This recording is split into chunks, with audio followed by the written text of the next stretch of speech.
তো hello' friends welcome back to my YouTube channel.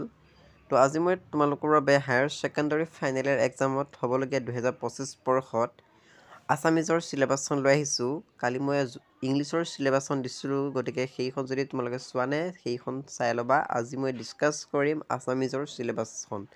গতিকে আছামিজৰ চিলেবাছখন কি লেচন আহিব পৰীক্ষাত তোমালোকে চাই যোৱা।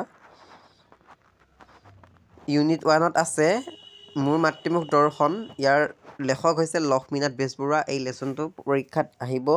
6 নম্বৰতে আছে মগনিয়াৰ অৰ্থাৎ কথা কবিতা কোনে লিখিছিলে? যতীন্দ্ৰনাথ বৰাই। এই লেচনটো আহিব। গ নম্বৰতে আছে আনন্দৰাম বৰুৱা। ইয়াৰ লেখক হৈছে উপেন্দ্ৰ চন্দ্ৰ লেখাৰু। এই লেচনটো আহিব। খ নম্বৰতে আছে হস্তি বিদ্যা নামৰ পুথি। ইয়াৰ লেখক হৈছে ডক্টৰ সূৰ্য কুমাৰ ভূঞা। 9 নম্বৰতে আছে ভাৰতীয় আদৰ্শত বৈৰাগ্য। ইয়াৰ লিখক হৈছে তীৰ্থনাথ শৰ্মা। আৰু প্ৰথম 6 নম্বৰতে আছে চিঠি গল্প। ইয়াৰ লেখক হৈছে শিলভদ্ৰ। দ্বিতীয় 6 নম্বৰতে আছে অসমীয়া চলচ্চিত্ৰৰ গতিধাৰা। ইয়াৰ লেখক হৈছে উৎপল দত্ত। আৰু বৰ্গেজ জ নম্বৰতে আছে বৈজ্ঞানিক মানসিকতা কিদৰে গঢ়িব পাৰোঁ। ইয়াৰ লেখক হৈছে ডক্টৰ দীনেশ চন্দ্ৰ গোস্বামী। গতিকে ক খ গ ঘ ঙ প্ৰথম ছ দ্বিতীয় ছ বৰ্গেজ এই লেচন কেইটাৰ পৰা ফাইনেল ইয়েৰ এক্সামত 35 মাৰ্কছ আহিব। তাৰপিছত ইউনিট 2ত আছে কবিতা কেইটা আছে। গতিকে কবিতা কি আহিব পাৰে?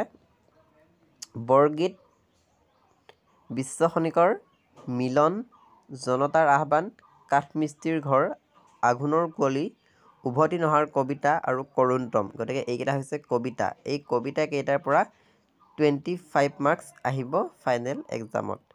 তাৰপিছত ইউনিট 3ত আছে মূল্যবোধ শিক্ষা আৰু কৈশোৰ কাল আৰু ইয়াৰ উপযোগী শিক্ষা। এই দুটা লেচনৰ পৰা 10 মাৰ্কছ আহিব, মানে 5-5কৈ আহিব এই দুটা লেচনৰ পৰা। টোটেল 10 মাৰ্কছ এই দুটা লেচনৰ পৰা আহিব। গতিকে এইখিনি আছিলে চিলেবাছ। আৰু গ্ৰামাৰৰ ক্ষেত্ৰত বিভক্তি আহিব, যেনে বিভক্তি কাক বোলে, ক্ৰিয়া বিভক্তি আৰু নাম বিভক্তি আহিব। তাৰপিছত প্ৰত্যয় কাক বোলে, কৃত প্ৰত্যয় কাক বোলে, তদ্ধিত প্ৰত্যয় কাক বোলে আৰু জতুৱা ঠাঁচ। এইখিনি গ্ৰামাৰ আহিব। তাৰপিছত ৰচনাৰ ক্ষেত্ৰত সাহিত্য সম্পৰ্কীয় ৰচনা আহিব পাৰে, আৰু বিজ্ঞান সম্পৰ্কীয় আহিব পাৰে, সামাজিক বা প্ৰাকৃতিক সম্পৰ্কীয় আহিব পাৰে, কৃষি আৰু অৰ্থনীতি সম্পৰ্কীয়, আৰু ক্ৰীড়া সম্পৰ্কীয় আৰু ভ্ৰমণ সম্পৰ্কীয় এনেধৰণৰ লগত জড়িত থকা ৰচনাবোৰ আহিব। গতিকে কি ৰচনা আহে সেইবোৰ মই পৰৱৰ্তী ভিডিঅ'ত আলোচনা কৰিম। গতিকে এইখনে হৈছে আছামিজৰ চিলেবাছখন। গতিকে যিসকলে এতিয়ালৈকে আছামিজৰ চিলেবাছখন পোৱা নাই এইখন চিলেবাছ সংগ্ৰহ কৰিব পাৰে। গতিকে এইখন চিলেবাছ ফ'কাছ কৰি তেওঁলোকে পঢ়া শুনা কৰিব পাৰে।